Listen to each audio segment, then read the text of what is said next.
PG custody മർദ്ദനത്തിൽ SHO PM രതീഷിന്റെ suspension ദക്ഷിണമേഖല IG-യുടേതാണ് ഈ നടപടി. MS ലിഷോയുണ്ട്.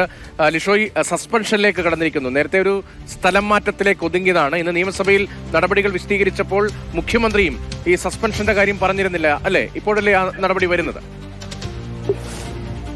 തീർച്ചയായും. അതായത് മുഖ്യമന്ത്രി ഇന്ന് നിയമസഭയിൽ സംസാരിക്കുമ്പോഴും ഈ PM രതീഷിന്റെ സസ്പെൻഷൻ എന്നുള്ള കാര്യം ഒന്നും തന്നെ അദ്ദേഹം പറഞ്ഞിരുന്നില്ല. ഇതിപ്പോൾ അല്പസമയം മുമ്പാണ് ദക്ഷിണ മേഖല IG-യുടെ ഇത്തരത്തിൽ ഉത്തരവ് ഇറങ്ങിയിരിക്കുന്നത്. അതായത് PG കസ്റ്റഡി മർദ്ദനവുമായി ബന്ധപ്പെട്ട് നേരത്തെ തന്നെ പരാതികൾ ഉയർന്നിരുന്നു. പക്ഷേ ആ പരാതികളൊക്കെ തന്നെ ഉണ്ടായിരുന്ന സാഹചര്യത്തിൽ പോലും രതീഷിനെതിരെ യാതൊരു വിധത്തിലുള്ള നടപടിയും എടുത്തിരുന്നില്ല.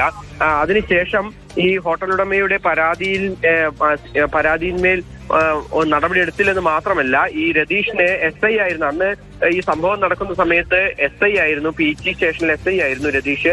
അതിനുശേഷം പിന്നീട് കടവന്ത്ര അതായത് ഇയാൾക്ക് SHO ആയി സ്ഥാനക്കയറ്റം ലഭിക്കുകയും പിന്നീട് പലയിടങ്ങളിലായി ജോലി ചെയ്ത് ഇപ്പോൾ കടവന്ത്ര സ്റ്റേഷനിലാണ് ഇപ്പോൾ SHO ആയി ജോലി ചെയ്ത് വരികയായിരുന്നത്.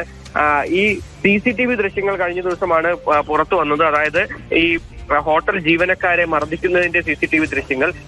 അതിന്റെ അടിസ്ഥാനത്തിൽ വകുപ്പ് തലത്തിൽ അന്വേഷണം ആരംഭിക്കുകയും ചെയ്തിട്ടുണ്ടായിരുന്നു. വീണ്ടും ഇതിന്റെ കൂടി അടിസ്ഥാനത്തിലാണ്, ഈ റിപ്പോർട്ടിന്റെ കൂടി അടിസ്ഥാനത്തിലാണ് ഇപ്പോൾ രതീഷിന് സസ്പെൻഷൻ നൽകിയിരിക്കുന്നത്.